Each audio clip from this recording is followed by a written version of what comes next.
70 വർഷത്തോളം ഒരുമിച്ച് ജീവിച്ച രണ്ടുപേർ ഒടുവിൽ വാർദ്ധക്യം ശരീരത്തെ തളർത്തുമ്പോൾ മരണവും ഒരുമിച്ചാവാം എന്ന് തീരുമാനിക്കുന്നു.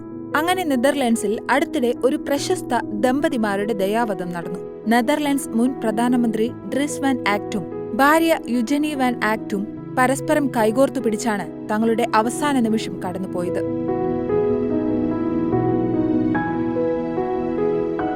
93 വയസ്സുള്ള ഡ്രിസ് വാൻ ആക്റ്റും അദ്ദേഹത്തിന്റെ ഭാര്യയും ഈ മാസം 5-ന് ദയാവധം സ്വീകരിച്ചുവെന്ന റിപ്പോർട്ട് റൈറ്റ്സ് ഫോറം എന്ന സംഘടനയാണ് പുറത്തുവിട്ടത്. റൈറ്റ്സ് ഫോറത്തിന്റെ സ്ഥാപകനും പ്രസിഡന്റുമായ ആക്റ്റും ഭാര്യ യുജനി വാൻ ആക്റ്റും ഫെബ്രുവരി 5 തിങ്കളാഴ്ച സ്വന്തം നാടായ നിജ്മഹനിൽ വെച്ച് അന്തരിച്ചു.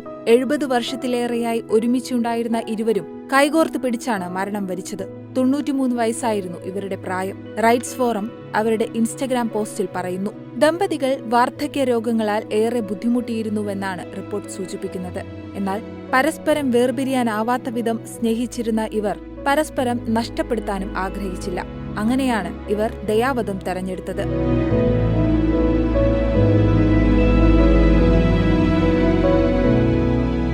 1977 മുതൽ 1982 വരെ 5 വർഷക്കാലം നെതർലൻഡ്സിലെ ക്രിസ്ത്യൻ ഡെമോക്രാറ്റിക് പാർട്ടിയുടെ പ്രധാനമന്ത്രിയായിരുന്നു ഡ്രിസ് വാൻ.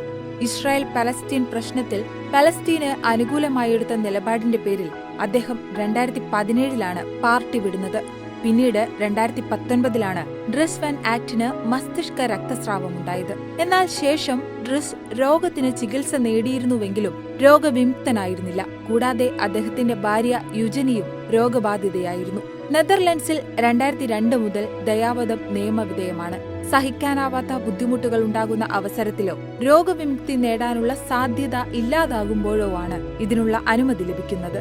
എന്നാൽ പോലും നെതർലൻഡ്സിൽ പ്രതിവർഷം 1000 പേർക്ക് ദയാവധം അനുവദിക്കുന്നുണ്ടെന്ന് എക്സ്പെർട്ടി സെൻട്രം ദയാവധത്തിന്റെ വക്താവ് LK സ്വാട്ട് പറയുന്നു. അതിൽ തന്നെ ദമ്പതികൾ ഒരുമിച്ച് ദയാവധം തെരഞ്ഞെടുക്കുന്ന പ്രവണതയും കൂടിവരികയാണ്. കഴിഞ്ഞ വർഷം തന്നെ 50ഓളം ദമ്പതികളാണ് നെതർലൻഡ്സിൽ ദയാവധത്തിന് വിധേയരായത് എന്നാണ് റിപ്പോർട്ടുകൾ പറയുന്നത്. ഡോക്ടർമാരുടെ സഹായത്തോടെ ദയാവധം സാധ്യമാക്കി കൊടുക്കുന്ന സന്നദ്ധ സംഘടനകളും നെതർലൻഡ്സിൽ പ്രവർത്തിക്കുന്നുണ്ട്.